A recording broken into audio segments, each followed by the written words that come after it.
Guten Abend und good evening and welcome to Satsang with John David, here live from the Open Sky House in Hittorf.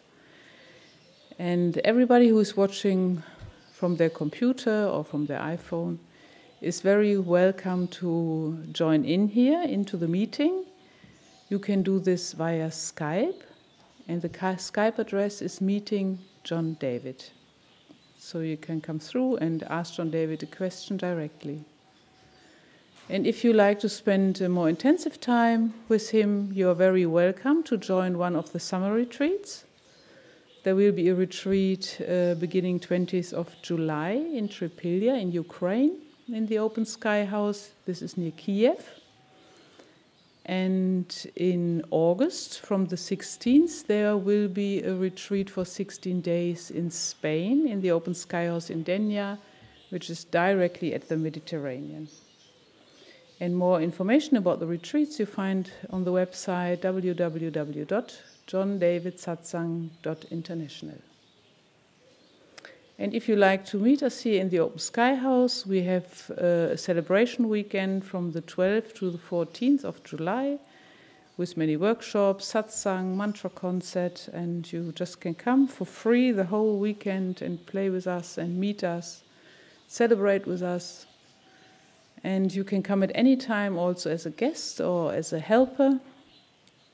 This is a week you can come for free and join the daily life of the community.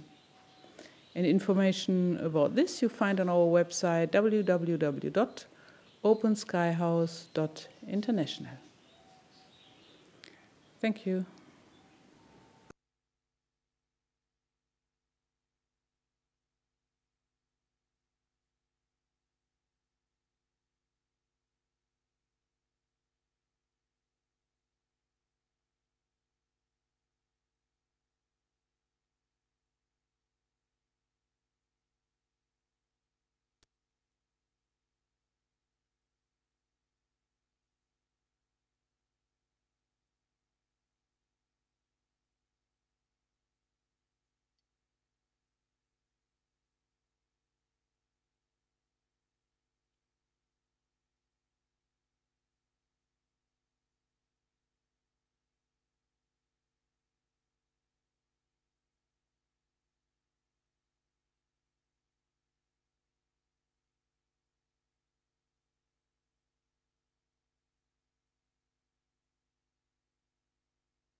Welcome to satsang.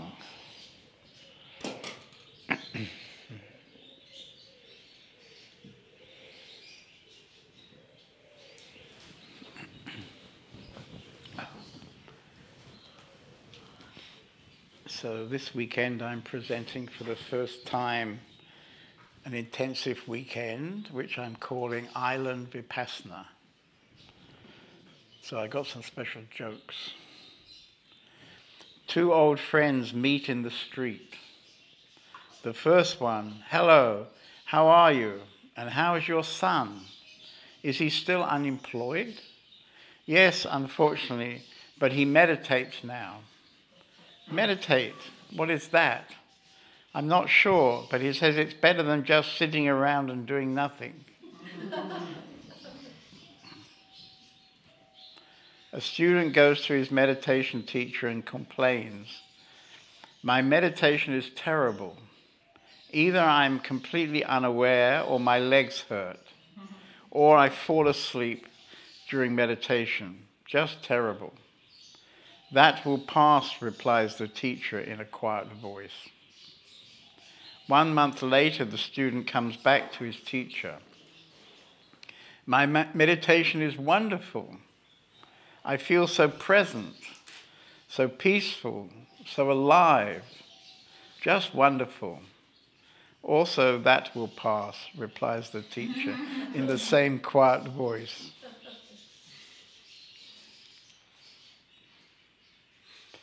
A hermit sits meditating in solitude. Then a mouse comes and nibbles at his sandals. Annoyed, the hermit opens his eyes and says, "Why are you disturbing my meditation?" "To be one with God," said the mouse, "if you cannot even be in peace with me."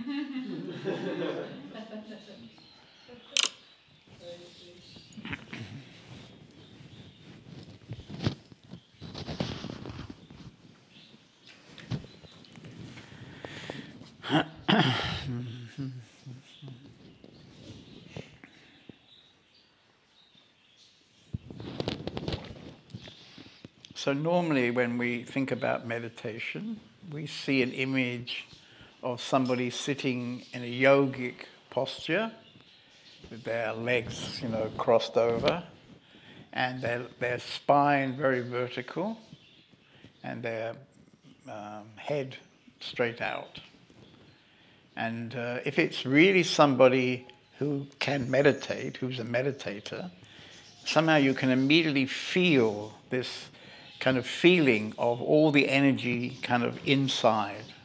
There's like a vacuum around this sitting body, and it feels like the energy is being pulled inside. And of course, this is exactly the whole point of meditation, that meditation is the opposite to our normal everyday life. In our everyday life, we are always looking on the outside. We're always responding to somebody or some thing, but it's all, of course, outside. We use our senses, we use our eyes particularly, our hearing, maybe touch, smell. There's one more, I think. Anyway, we use our senses and we construct a picture, a constantly changing picture. Yeah. So this is how we maybe have lived for many, many years, and then for some reason we get involved with meditation. And the first thing we discover with meditation is that we, in fact, turn 180 degrees from the outside and look on the inside. And this, of course, in the beginning may not be so easy, because we're so used to this energy of outside that somehow when you try to look inside, you close your eyes, you look inside and basically don't see anything. It feels like, how can I look inside? I mean, how can we do that, And so in the beginning, meditation is a bit unfamiliar. We're not really familiar with that.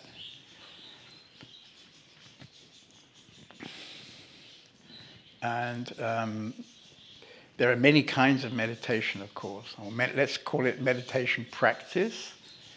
And probably the most classical one, which is there in Buddhism, is there in Hinduism, and probably all the main spiritual paths are using something very similar to Vipassana meditation. And so we're going to sit. We can also sit on a chair, of course, because we understand that it's not so important to sit in the yogic posture. It's a little bit important to have our back straight and to sit comfortably so our body is relaxed. But we can sit in a chair or we can sit on the floor. So there are different ways of sitting. As long as it's a comfortable, relaxed position, the sitting is not so important. Sitting position is not so important. And then we close our eyes and we start looking inside. And in the beginning, in order to kind of create a presence, if you like, we focus our attention on our breathing. So we breathe in, we breathe out. And if you start to focus on this breathing, then something starts to happen, and it brings you more and more strongly inside and more strongly present. And so we can be aware of this breathing in the nose, in the nostril. We have little furry bits, and you can be aware of the movement of air through the nostril. So this is one place where you can focus and be aware of the air. And the other place, of course, is in the lungs. The other place would be deeper down in the belly, which is something that when we start meditation, we probably can't do. We can only breathe into the lungs. When we meditate for a longer time, we can breathe much more deeply than the lungs. And so you can, in the beginning, for example, you can put your... So when I'm talking now about meditation, you have to find your own level. So some people have been meditating for many, many years, every day. Other people have hardly started to meditate. So you have to find your own choice of how to begin. But for most of us, when we first start to sit, then we bring our attention to the breathing. So we breathe in, and then there's a pause. And then we breathe out, and there's a pause. So there's this regular breathing in, breathing out. So you bring your attention to that breath. The breath is always there. If you're with us, you're breathing. If you're not breathing, you're not with us anymore. So there's always the breath. You don't need to, you don't need a candle, you don't need anything for this meditation. You simply sit, close your eyes, look inside, and then get in touch with the breathing. And of course, what happens in the beginning, if we're not an experienced meditator, is that we're not really quiet inside. And usually that means our mind is very busy with thoughts. So we have a kind of thought-making machine inside our head, it seems, and it just churns out never-ending thoughts, jumbles of thoughts. And so in the beginning, that's probably all we can be aware of, is the jumble of thoughts. And of course, we get so caught up in those thoughts that we lose the contact to the breathing. So then maybe there's a sound, maybe suddenly there's a thought, and for some reason you kind of go, oh, you realize that you were completely not present, that you were in fact lost in the thoughts. And in that moment you come back to the breathing. You see? So in this way we get lost and we get found. Lost and we get found. And of course what we want is to be very, very present. So unfortunately when we first start to meditate, it's not so easy to be just present. So in the beginning, those of you who I know are just beginning with meditation, you're going to find not only thoughts, but you're going to find also emotions. You'll get all kinds of emotions showing up. Maybe first you get a thought, and then you get a reaction. You get an emotional reaction to that thought or to that memory, and you find yourself getting very emotional. It's very interesting, because when we get very emotional, we often say, he did it or she did it. We often throw our emotion, or how can I say, we throw the blame for our emotion onto somebody. They did something and then I got angry. Something happened, then I got sad. And it's very interesting. In this island weekend, I can remember, I think on 2 occasions, we had to bring a bucket because the person on the mattress had to vomit. So this is, of course, very dramatic, because the person who's sitting by themselves on this mattress, blindfolded, nobody's doing anything to them.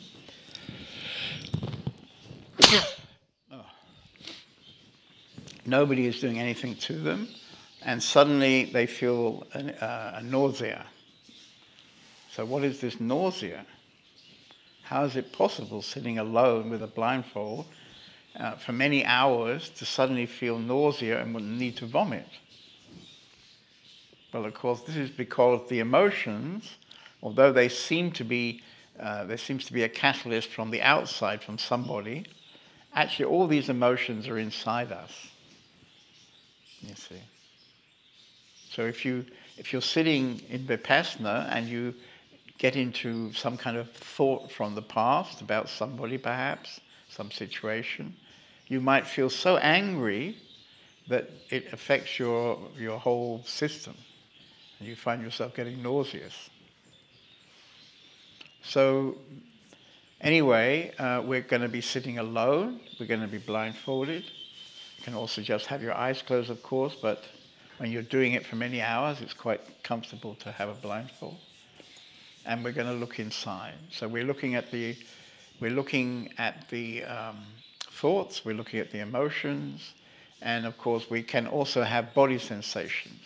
If you sit for a longer time, maybe you get a pain in your leg, or you have a pain in your body somewhere, and all your attention goes to this pain in the body. So the thoughts, the emotions, the body sensations, they all have the power to take us away from just the breathing. So if we stay with the breathing, we know we're present. Yeah? If we can be absolutely there with the breathing in and the breathing out, then of course we're really present. But what is going to happen is that, as I say, one of these 3 things will come up strongly inside, and you'll get completely identified, and you'll lose all contact to your breathing. It's like you're not breathing. You won't even remember or notice. And then there can be a sound or something, just a little moment, and then you find again that you can be present with the breathing. So when it happens that you lose contact to the breathing, you don't have to be pissed off with yourself. You don't have to judge yourself. So Vipassana is not about judging. It's about accepting everything that comes. Everything that comes is accepted. We don't try to reject. We don't try to say to ourselves, well, I know I should be quiet, so everything else I'm going to kind of push away. We try to use our mind to push away the thoughts. And this actually doesn't really work. So we're not going to do anything like that. Whatever comes up is meant to come up, and we're simply going to accept it's come up, and we're going to observe it. We're just going to watch.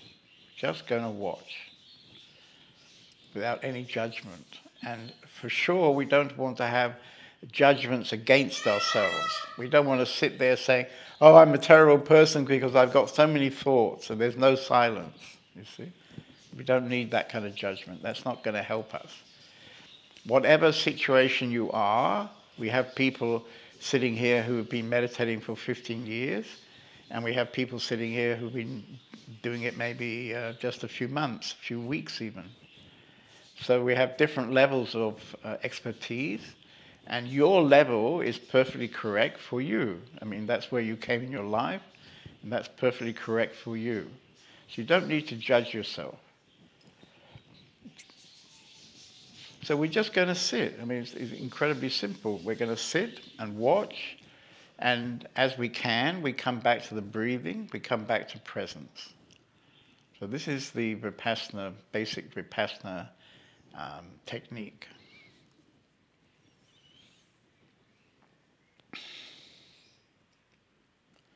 And I'm busy with my new book, as you know, and I've got this text from one of my old friends, Siddhartha, who we meet in India during the retreat in India.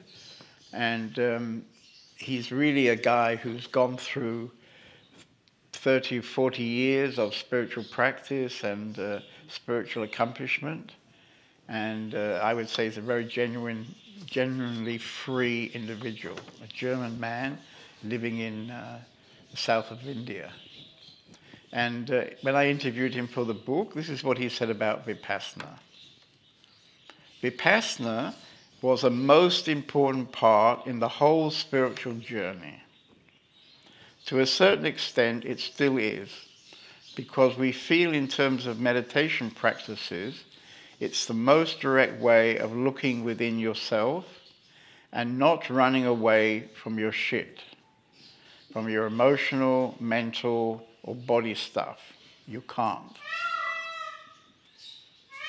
Which is absolutely essential for the spiritual path. You have to face all the sides in yourself. As Adi Shanti said, no stone has to be unturned. You have to turn each stone and look at it. Meaning, whatever is showing up in yourself in these meditations, you face it. You don't run away. And in that facing, in that not wavering and looking the dragon straight in the eye, no matter what.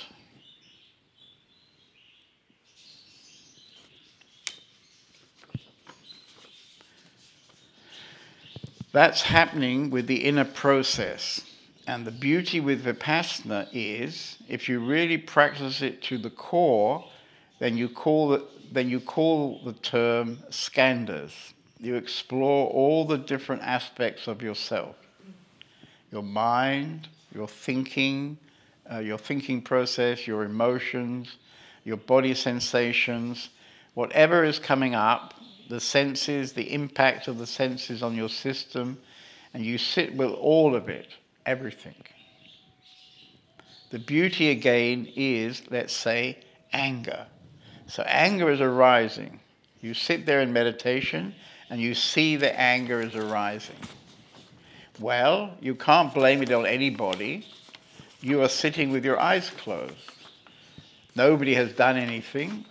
So you see clearly, oh well, the anger is coming up here in this own body, and you stay with the anger and explore with curiosity. So this looking is more like being a detective. It's not like being the judge, right, who's constantly saying, you know, this is not okay, that's not okay. So we don't need the judge, we need the detective. So just looking with curiosity to understand. Why do I have this strong anger? Why? See? What is this anger inside? And as we know in this community, people who've been doing this kind of looking over many years find that, yes, they become more quiet, they become more still, but still they find another layer. They find another layer and another layer beyond that layer.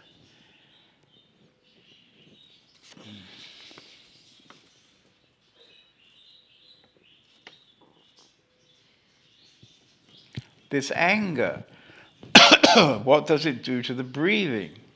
What does it do to the body?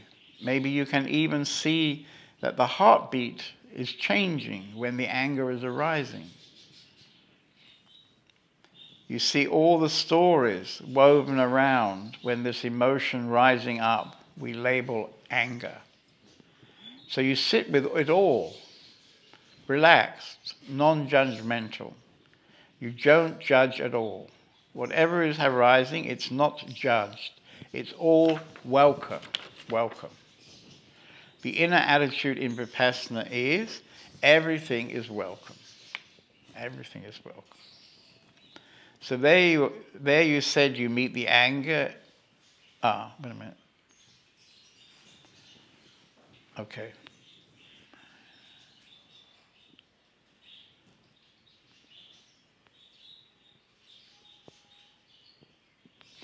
So there you said you meet the anger in all its unfolding and bubbling in your system. And surprisingly, at a certain point, whoosh, the anger is gone. If you would fight it, resist it, try and suppress it, or like this I don't want to see now, old girlfriend, no, I don't want to go to that story, then it will be like a ball you have on the surface of the water, and you try to press the ball under the water, and it doesn't work. It always pops up, pops up. And this is the same with all your stuff in your system. You can try to repress it, it'll pop up, pop up. Everything, every emotion, if you want to label it negative, or that which leads to suffering, wants to be kissed. All the demons and dragon want to be kissed with awareness and loving kindness. Those are very important qualities. Again, in that meditation, loving kindness and awareness, mindfulness. If you meet anything in yourself with that inner attitude, it will just melt away very easily. You can't stick, which doesn't mean that it may not come back again, of course.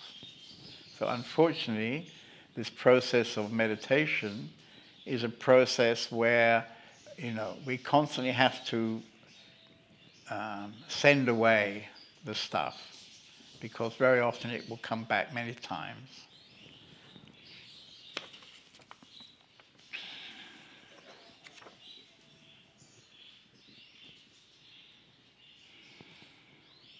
It will visit as long as it is not healed. Whatever the issue is, as long as it is not liberated, as long as it is not healed, kissed enough with loving kindness, it will show up again, and at a certain point, it's gone. In Eastern terms, the karma, that particular karma imprint is freed, it's released. And of course, this is very, very beautiful when your structures, old structures that keep repeating yourself inside yourself, when suddenly they really go, that's really like, wow, goodbye, thank God, I don't need that anymore. And it's not that you really do anything, because Vipassana is sitting, focus on the breathing, and then whatever should come up will come up. And now this weekend we're going to do 2 nights and 2 whole days. So it's about the maximum we can do in a weekend. So very intensive sitting with blindfolds, some little breaks around the courtyard probably, little breaks to the toilet. Otherwise we're constantly just looking. And of course, I think probably the most important rule of Vipassana is not to leave. Not to leave. Because it's very easy, if you don't take care of a comfortable posture, after some hours, not minutes, hours, then your body starts to be painful. So you can come to some very strong kind of cliffs where you want to fall off the cliff, you want to run out the door. It's just all too much. It's all too much. Mind never seems to stop. Always this thought. I'm not good enough. Oh, I'm not good enough. I'm not good enough. A million times, I'm not good enough. I'm not good enough. I'm not good enough. It makes me crazy. It never goes. I'm not good enough. See? We all know this one because this is probably the number one favorite that most people, number one of the hit parade of stuff we would like to get rid of. You know? And the way to get rid of it is it'll just go by itself. It'll just say goodbye and it'll disappear suddenly for no obvious reason.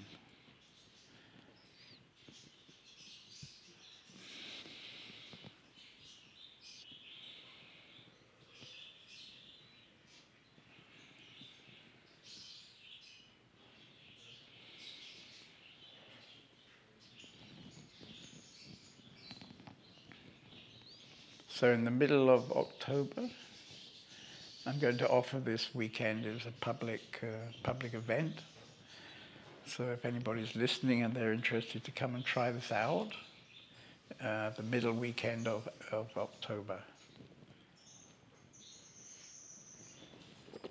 And then after that, I'm probably going to do another one, and then I plan to do a 10-day more normal Vipassana. It won't be so intensive as the island Vipassana. It'll be a regular Vipassana over 10 days. And this same man who I was just reading from, he was telling us that on his first Vipassana, he was told by a good friend, whatever you do, don't leave. And after, I think he said it was 3 days, after 3 days it was so painful. He's a very big man, so it wasn't easy to sit. And after 3 days his body was so painful, and there were so many strong structures coming up inside him that he just couldn't do anything except jump up off his cushion and run out of the door, you see, on the 3rd day. But he remembered his friend, so he didn't leave. And then I think he was saying on the next day it was a bit better. And on the next day it was actually like, wow, fantastic. Oh, so quiet, you know, so still, so empty, you know, so much peace. And then some kind of expansion maybe of the body, so the body becomes very light. And you sit there on your cushion and you don't want to go anywhere else. This cushion is the most beautiful place that you could ever sit. You're just completely content to be on this cushion. And you don't really know why you feel so good, because all you've been doing is sitting on your cushion. You haven't really been doing anything. And of course we have this idea that we have to do something, yeah? So effectively we're sitting there, we're not doing anything, we're just watching. We're just being the witness. Just sitting and being the witness. We're just watching. Oh, there's my favorite structure again. Oh, I'm not good enough. Oh. See.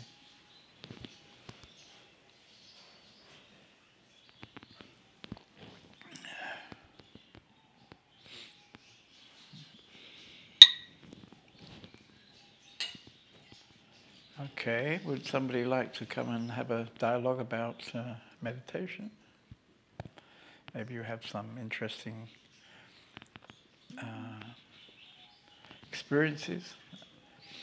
I mean, one of the things that tends to happen, of course, is when we start to meditate regularly, we will come to certain moments where things will suddenly happen. So we may feel enormously quiet. We might have an incredible feeling of love. We feel completely connected to everything, everybody. And when this happens, I call it a glimpse of our true nature. So in my opinion, our true nature is always present, is always there inside us. And very often we don't have contact with it because of this constant noise of old thoughts, this constant movie, this constant drama that gets created out of our pictures and emotions of the past. And so we don't have contact to it. But for no reason at all, it can be that the sky gets very, very clear, the open sky. And this open sky then gives you this enormous feeling of nobody home, nobody home. You can say nobody home, and you can also say, I'm home. It's like, here is the home, our true nature. And when this happens, of course, this is a very strong energetic kind of phenomena, and this can result in quite strong energy phenomena. We show this in the film SatTV that we made. What happened to somebody over a longer period when this glimpse happened, when they contacted their true nature. And we quite often have this happening in our community, that people get a very strong glimpse of their true nature. It doesn't necessarily happen sitting in meditation. It can just happen in the office. It can happen cleaning a room. It can happen everywhere. It does happen everywhere.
So we'll just sit quietly for a few moments until somebody likes to come and talk to me about meditation. It doesn't matter what level, whether you're a beginner or whether you're kind of advanced, it doesn't make any difference.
so everybody's very quiet. Nobody wants to talk.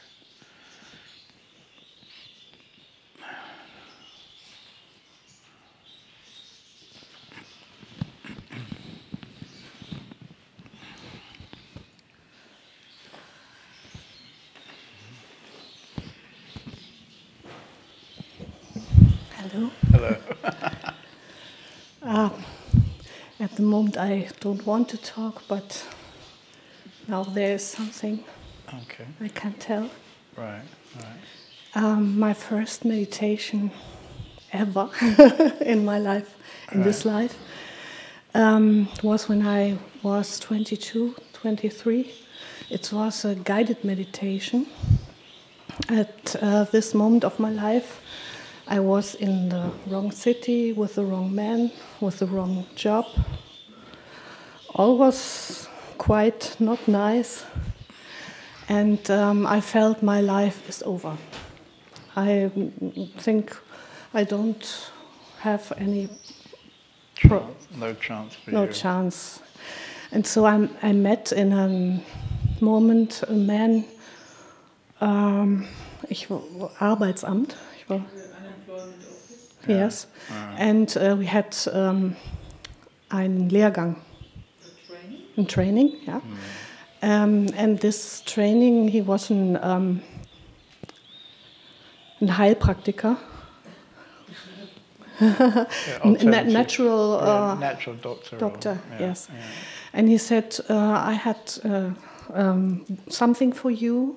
Please sit and close your eyes and hear. And this meditation was going to a Berg. Mir fehlen immer die Worte. Mountain. Walk to a mountain, to the top of the mountain. And it began slowly going around this mountain to the top. Under this way there was a sea, a little sea, and you can take all your clothes. They are dirty and old. You can pull it away. You go into this water and you are clean. And on the other side you have white clothes and put them on, and the sun dry you. And then you go further to this mountain. And on the top of the mountain you can see what happened. There was a Hütte, A hut. And in this hut there were someone. You can go in and look. And they say it's an old man in this hut. And so I go into this hut, and there sits a very old man. I can only feel it, don't see him, only see his hands. And in this moment I sit at his feet, my head on his knees, and I cry deeply, but not because I'm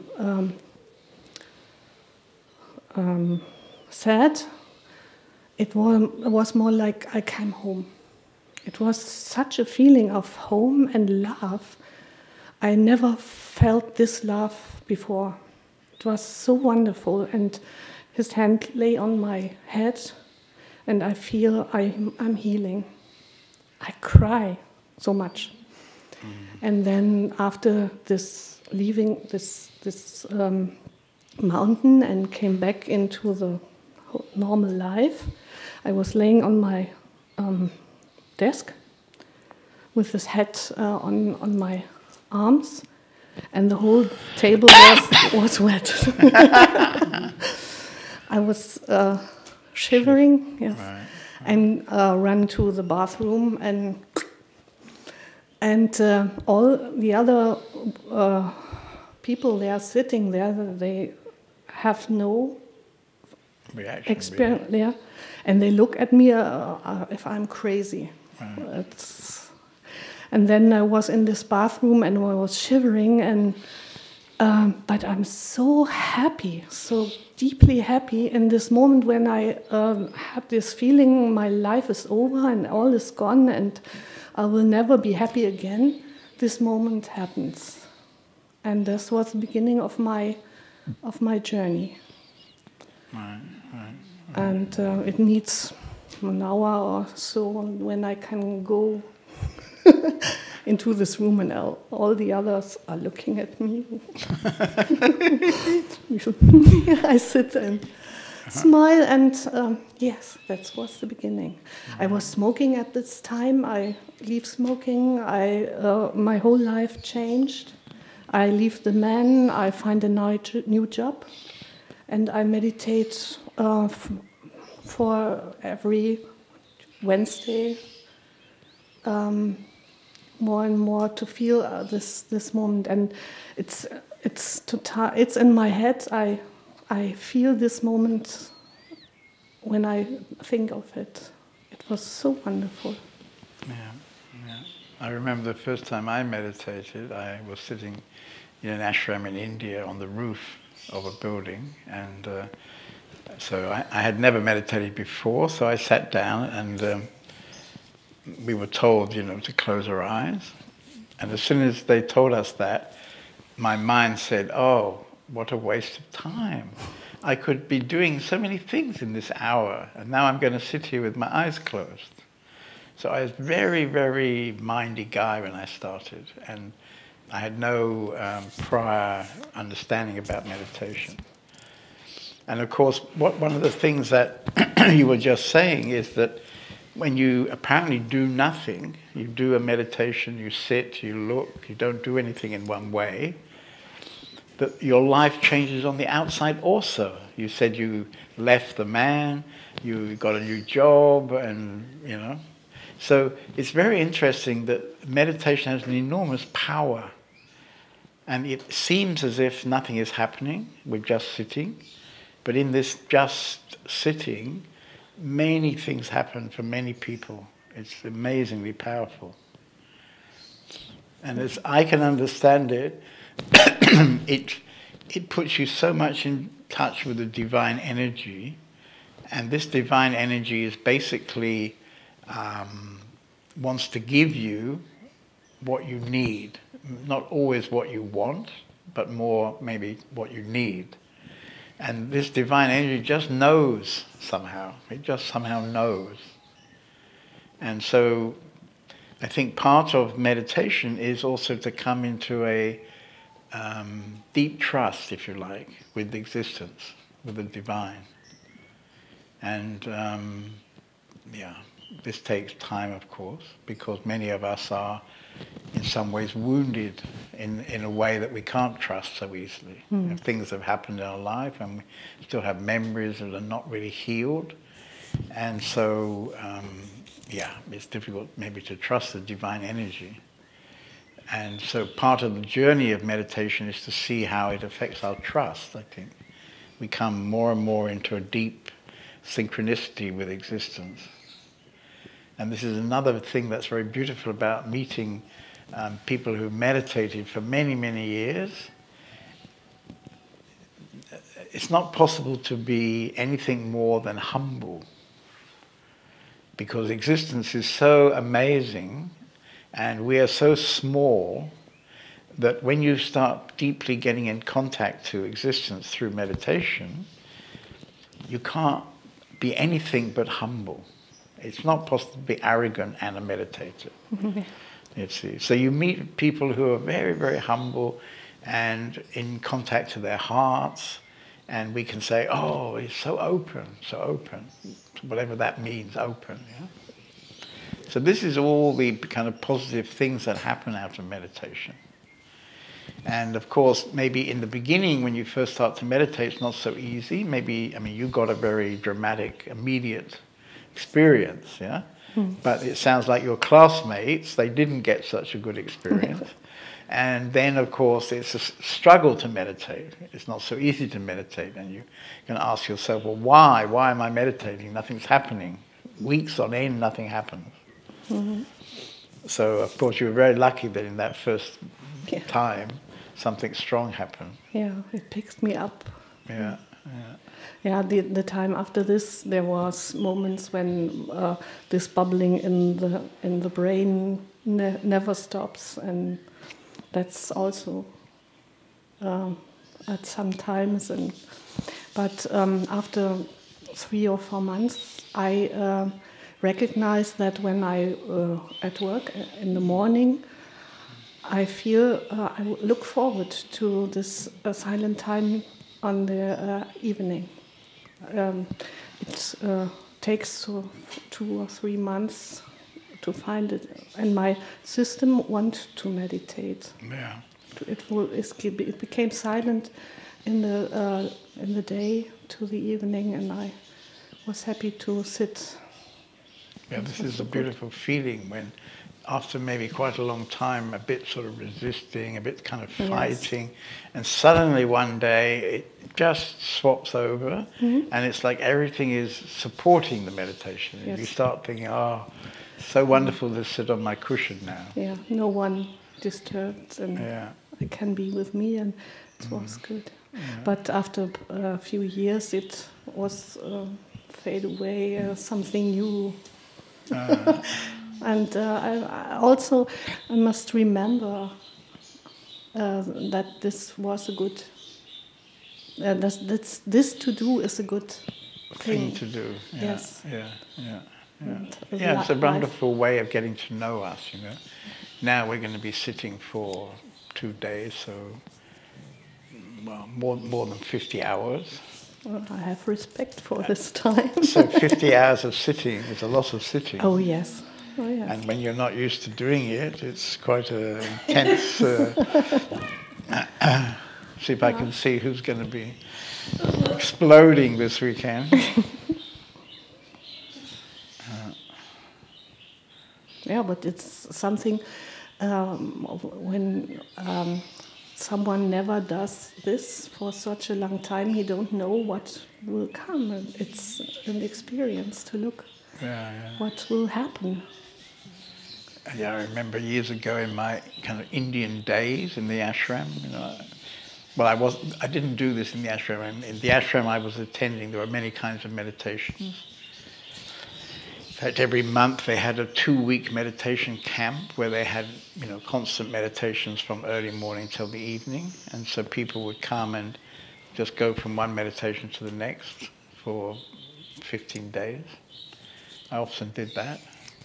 But sometimes at home I would set up my own meditations. I remember once deciding, okay, I'm going to do a retreat, and I locked myself in my room, and I had somebody bringing me some food, and I sat in there, you know, like in Vipassana. I just sat and sat and sat. Now I don't remember exactly how it was, but it was something like 3 or 4 days with piles and piles of stuff. All kinds of emotions and thoughts particularly. And I thought, this is never going to stop. And then it shifted. And then when my friends came knocking on the door, because we'd agreed, I don't know how many days, 5 days or 7 days or something, I don't know what it, and they were knocking on the door, you know, now's the time, I wonder how he's doing. I didn't want to come out. I just didn't want to open the door. It was impossible to open the door, actually. It was so... I was feeling so great in this room that I just, you know, I knew when I opened the door, you know, what would happen. I didn't want it at all. Yeah, it's a surprise that this happened. No? Yeah. Okay, thank you. Thank you.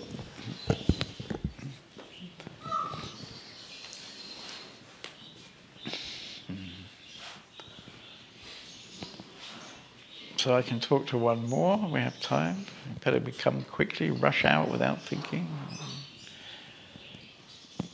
Govinda, you look like you're just about to jump up and rush out.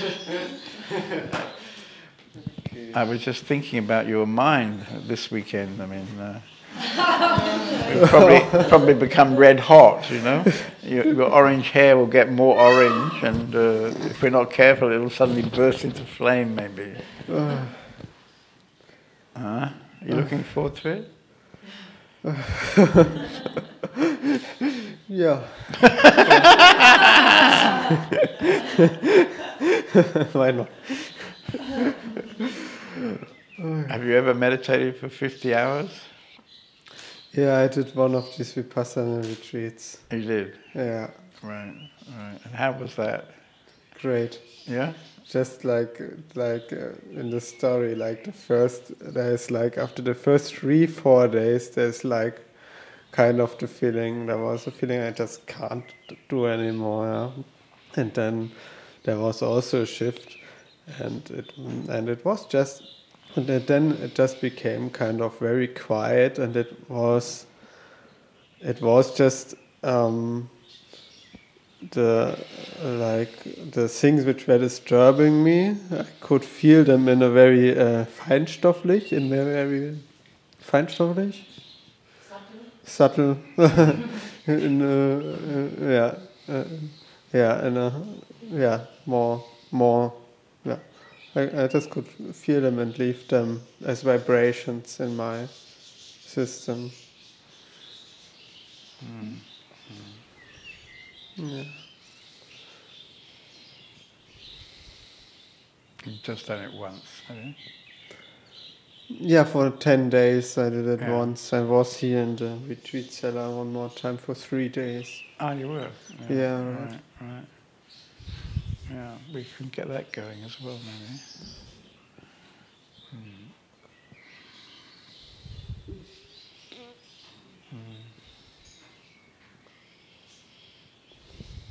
Do you have any questions about meditation?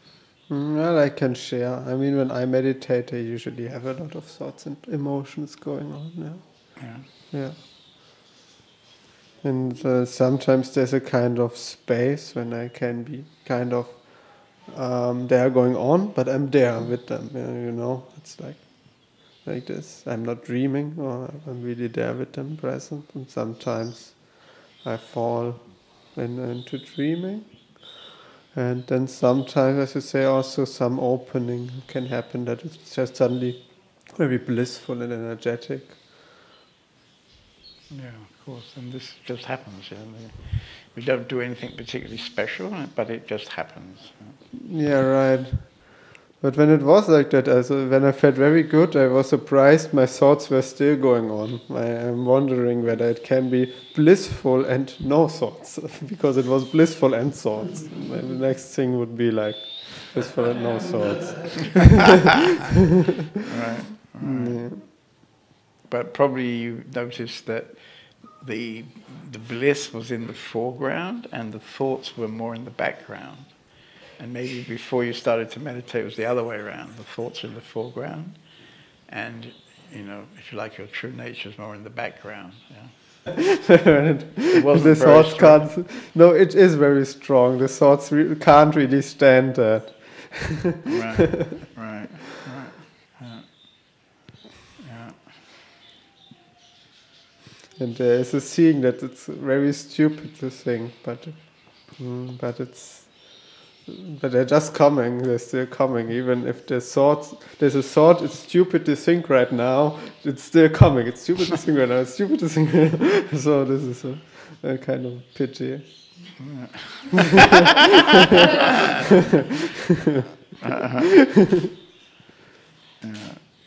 Well, we'll see. Yeah. Maybe never think again after this weekend. It's all over. You got any thoughts you'd like to think now before we start? Any special thoughts?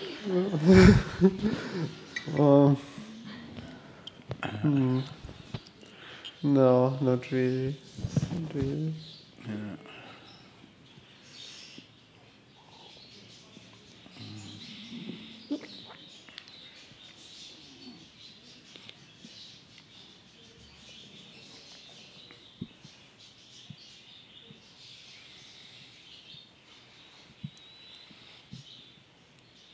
Okay. Yeah. Hope you have a good weekend.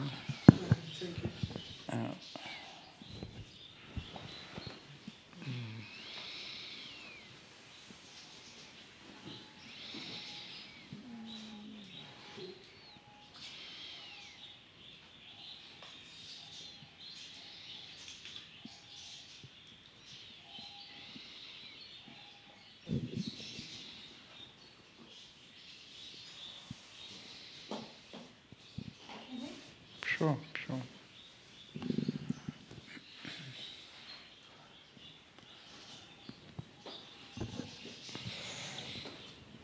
My English not so well, but I want to share. I was on Vipassana, and after some days, I felt so strong, angry. So strong what? Angry. Angry.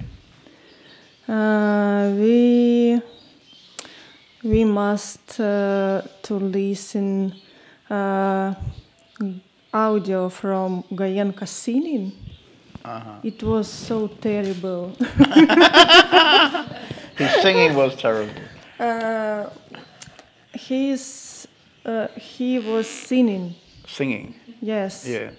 And it's like, and it was for 10, not 10 hours, but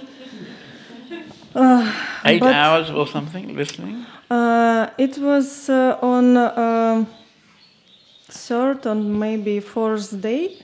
Yeah. And maybe 1 or 2 hours a day, Right. we listen this singing, and it was enough for me. It was so terrible, and I sit and I want crush everything because it was and I was very, very. Angry. Not surprised. Like, what happened? Why I feel so much angry? And I went to this Teacher. yes teacher, and said about it.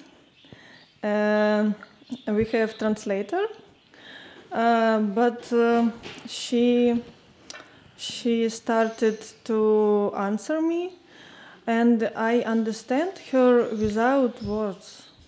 Ah, right. She didn't say anything important.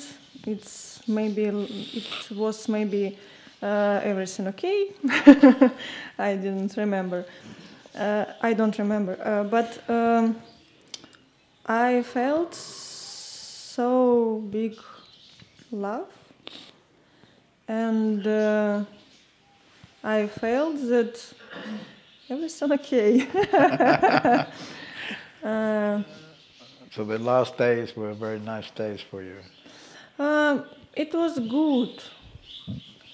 I can't say very, very good, very nice. Yeah. Everything was good. But I felt pain in my body and something else. It was very interesting that my focus,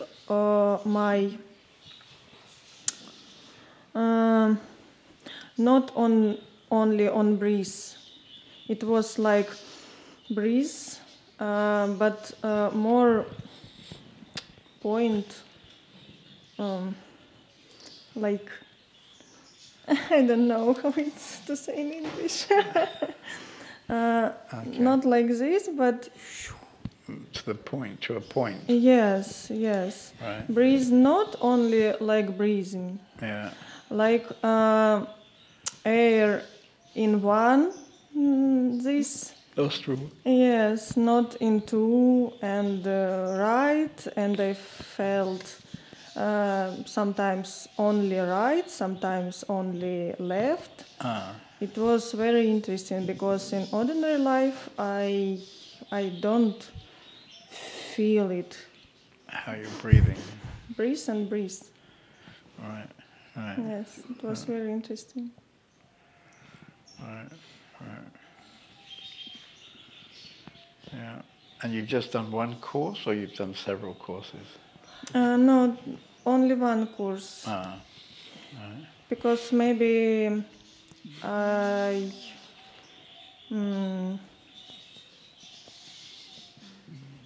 For me, it wasn't something special, something. Okay. Because I saw my pain, my ideas, and blah blah blah blah blah blah blah blah blah blah blah blah blah blah, and it was not good. It was difficult because blah blah blah blah blah blah blah blah. For me,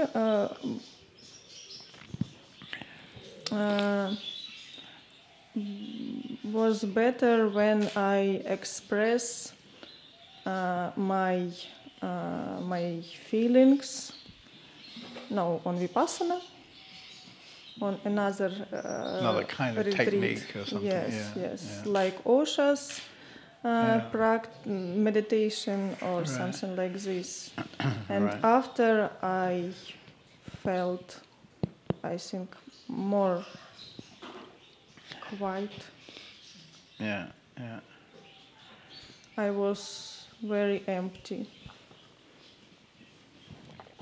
I mean, it's one of the things that's interesting about Vipassana meditation is that it's very, very old. Maybe 2,500 years ago, maybe the Buddha kind of invented this technique.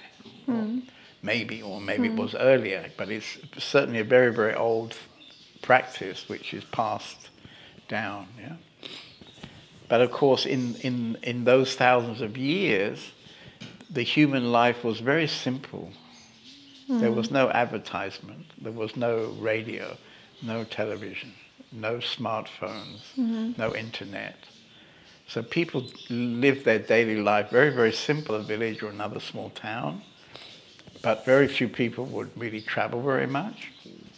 So they were always amongst people they knew, and they had situations which they were familiar. So Vipassana worked very well because the people who came to do it, they were already basically pretty quiet. Maybe.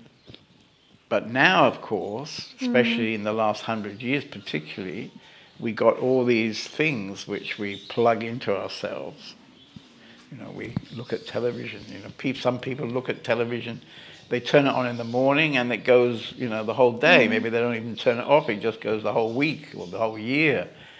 People constantly involved in television and radio and music and all kind of stuff. And so, of course, this creates a lot of images in our mind. Our minds become very, very busy compared to people, you know, probably 100 years ago even, maybe a bit longer. So our minds have changed, and Osho had this kind of insight that the modern mind is so busy, it can't just sit and do nothing.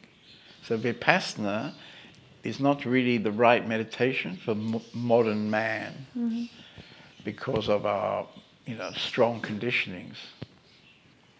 And I think there's some truth in that. So in his meditations, you've done his active meditations where you don't sit quietly. You actually scream, you know, or shake in the beginning.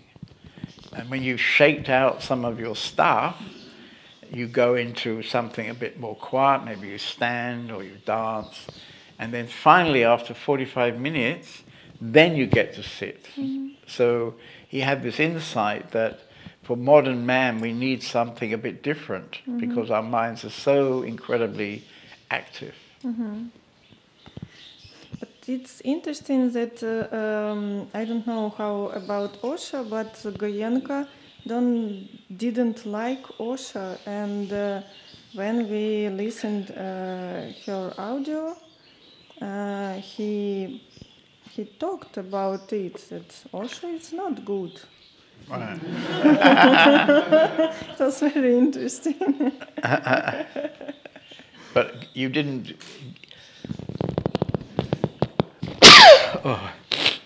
You didn't sit with Goenka. It wasn't a recording. Yes. Yeah, yeah.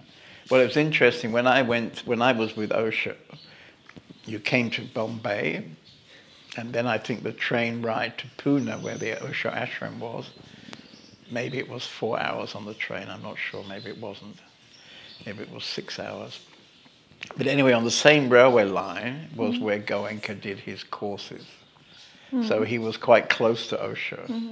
I don't think they ever had any contact. And Goenka was a very traditional Buddhist teacher. So he had a lot of morals too. Yes. You know, so for example, he kept the girls and the boys separately. Yeah. And you weren't allowed even to talk to the girls or the boys. You know, you had to stay completely separately. And no sin. And no killing. You shouldn't kill anybody.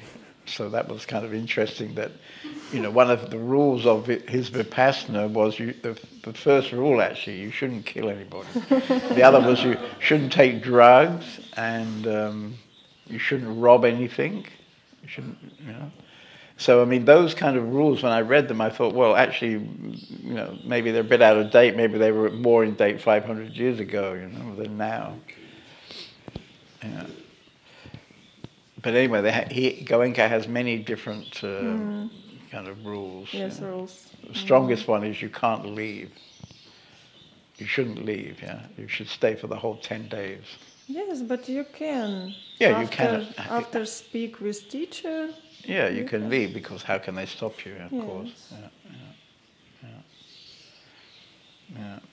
But it's interesting to stay. Yeah, if you can go through this kind of strong resistance that can come up, if you can manage to wait and let it continue, then it changes. It seems clear that it will change. Yes.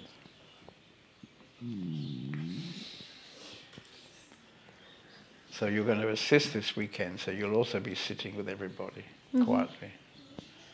Yeah. Yeah. Do you want to make some comments? You've been here now 3 days, so it's very new for you. But maybe you have some strong first impressions you'd like to share with us? No, not so much. Not now. Not now. Okay. Thank you. I mean, most people find that in their first week or so that they have very high excited moments, and then they have, you know, it's like not so easy in the beginning.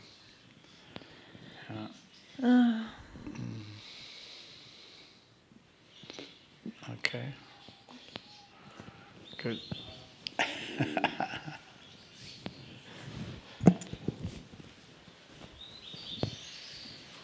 Okay, well, that's perfect timing.